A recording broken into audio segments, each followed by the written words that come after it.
Can you think of a time someone hurt you? Jean knows what that's like. She remembers how a friend offended her. She said something, and honestly, I don't even remember what she said, but it was just a silly little insult that I can't even remember what it was. I just remember feeling insulted. How dare she? I cannot believe you said that. It really was that embarrassing. I was like, this is ridiculous. I am going to forgive her because I'm just being silly. But I couldn't. So finally, I knew what I needed to do, and I wrote her a letter and asked her to forgive me. I knew enough not to, say, please forgive me for the way I have treated you because of what you said to me. I knew not to mention anything that she had done. It was just all what I had done. And I asked her to forgive me, and I mailed it off. And a few days later, I got a letter. This is way before email and text messages. I got a letter back from her, and I opened it up, eager to read it. And it said, I forgive you. She didn't ask for forgiveness. I didn't start this, you did. So I crumpled it up in the trash can and said, we're back where we were. I have no idea how to forgive this woman. Jean signed up for a Revive Our Hearts conference with Nancy DeMoss Walgamuth. To prepare attendees, Nancy asked them to answer this question. Was there anyone that you were struggling to forgive? And I definitely had this one ex-friend. That's what popped up because I knew it was so petty, and yet it grabbed me. The time for the conference in Myrtle Beach drew closer, and words like brokenness and revival kept coming up. Jean had some misconceptions about these terms. Before I got there, I thought brokenness was just a bunch of broken people that need prayer. And revival was a Southern tent meeting, revival, shouting preachers and all of that. I had no idea what she was talking about. What is the kind of heart that God revives?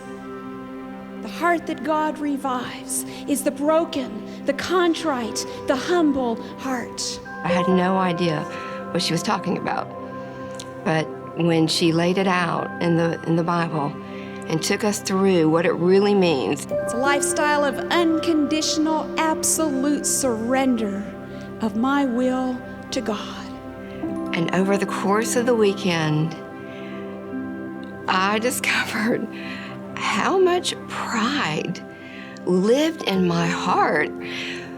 But man, she just blew the walls off of that.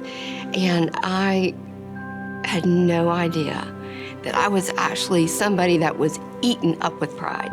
Proud people are self-righteous. They have a critical, fault-finding spirit. They look at everyone else's faults with a microscope, but their own with a telescope. This was one of those moments where everything in my life changed. It just transformed my entire life from that moment on. Once Jean embraced true humility and brokenness, she knew she needed to make things right with her friend. In her mind, I had asked for forgiveness, so we were good. But I really hadn't had any communication with her after that. So I called her up and said, can we get together for coffee? And then I told her the whole story. And there wasn't even an ounce of bitterness or anger towards her, and we had a renewed friendship. For the last 20 years, Jean has continued to live out the message of brokenness and revival in her own life.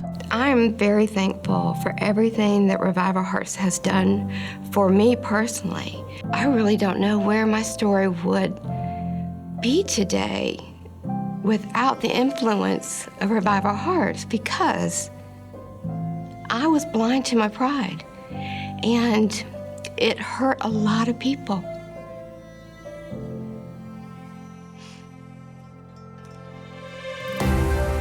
When I realized how much pride really harbored in my heart, and I saw the damage that I was doing to the people that I love, that was when I could finally humble myself before the Lord, truly humble myself, and seek forgiveness and become the wife that I needed to be the friend that I longed to be, and to be the mom that my children needed me to be.